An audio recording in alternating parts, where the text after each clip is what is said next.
Halo, nama gue Ardian, dan ini temen gue, Gua Fikri.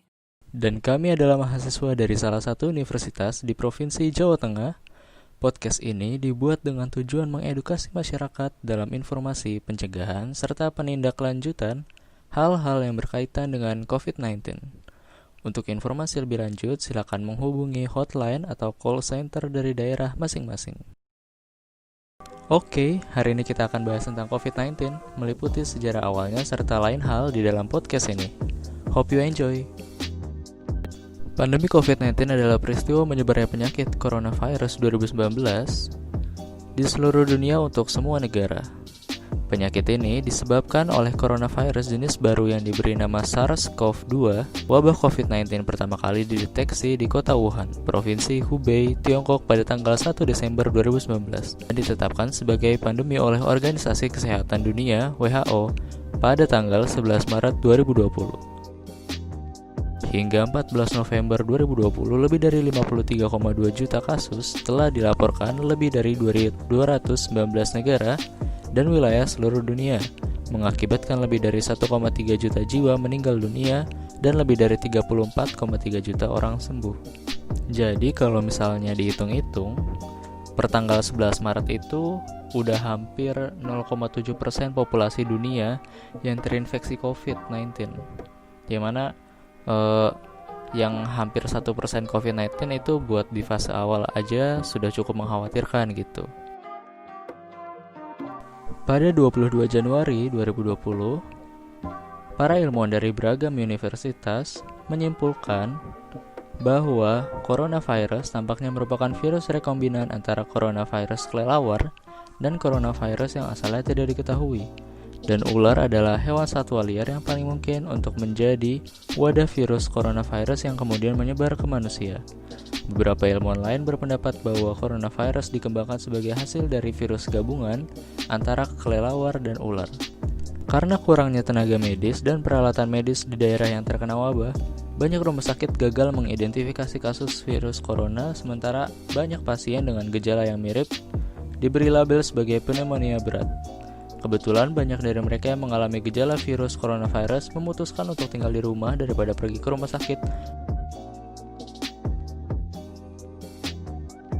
Karenanya, peneliti dari Northeastern University dan Imperial College London memperkirakan bahwa jumlah kasus ini mungkin 5 atau 10 kali lebih besar dari yang dilaporkan.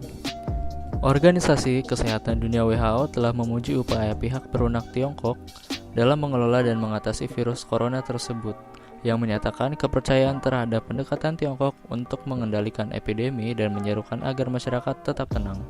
WHO mencatat perbedaan antara wabah SARS di tahun 2003 di mana pihak berwenang Tiongkok dituduh kerahasiaan yang menghalangi upaya pencegahan dan penahanan, dan kasus wabah virus saat ini di mana pemerintah pusat telah memberikan pembaruan informasi secara rutin untuk menghindari kepanikan menjelang liburan tahun baru Imlek. Sebagai reaksi terhadap keputusan pemerintah pusat untuk menerapkan larangan transportasi di Wuhan, perwakilan WHO Gaudin Galea mengatakan bahwa sementara itu tentu saja bukan rekomendasi yang telah dibuat WHO. Pada 30 Januari 2020, WHO mendeklarasikan status wabah novel coronavirus sebagai darurat kesehatan global untuk 6 kalinya sejak wabah flu babi 2009. Terutama ke negara-negara berpenghasilan rendah dan menengah tanpa sistem kesehatan yang kuat yang mampu melakukan pengawasan setelah kemungkinan penularan dari manusia ke manusia terkonfirmasi. Pemerintah Indonesia melakukan berbagai cara untuk mencegah virus tersebut ke Indonesia. Salah satunya adalah dengan membentuk 132 rumah sakit rujukan yang bisa kamu cek di situs covid19.kemkes.go.id. Kemudian Menteri Luar Negeri, yakni Retno Marsudi, mengumumkan penghentian sementara kebijakan bebas visa bagi warga Tiongkok, menghentikan sementara penerbitan visa on arrival untuk daratan Tiongkok, dan melarang pengunjung yang berada di Tiongkok selama 14 hari untuk memasuki atau transit di Indonesia. Selain itu, penerbangan dari dan ke daratan Tiongkok ditunda per 5 Februari.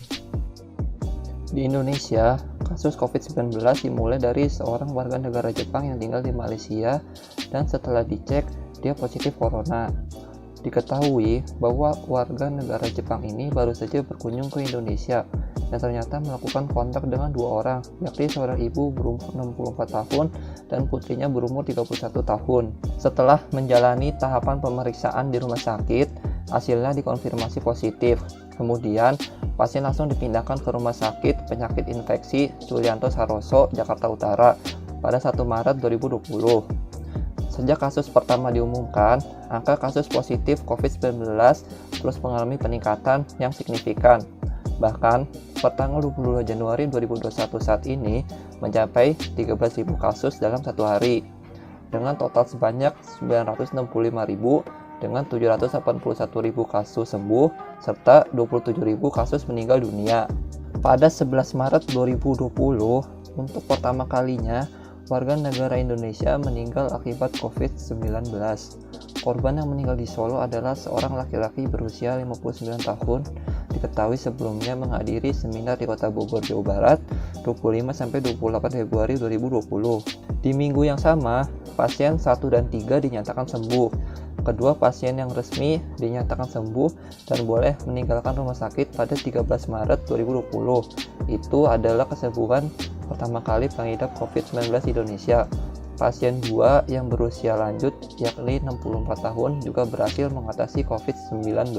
Pada tanggal 2 April 2020, pemerintah Indonesia melalui Menteri Hukum dan Hak Asasi Manusia Yasona Lawli telah menerbitkan larangan sementara masuk atau transit di Indonesia bagi orang asing guna menekan penyebaran virus COVID-19 di Indonesia. Larangan ini berlaku untuk seluruh orang asing dengan 6 pengecualian yang meliputi orang asing pemegang izin tinggal terbatas dan izin tinggal tetap.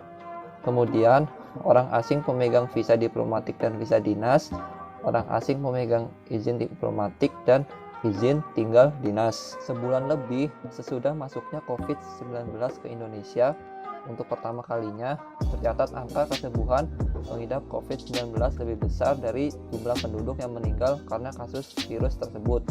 Tanggal 16 April 2020, data gugus tugas percepatan penanganan COVID-19 menunjukkan 548 pasien yang sembuh, sedangkan jumlah pasien meninggal 496 orang. Namun, data kesembuhan pasien COVID-19 yang melampaui angka pasien meninggal bukanlah tanda bahwa wabah virus ini akan segera teratasi di Indonesia.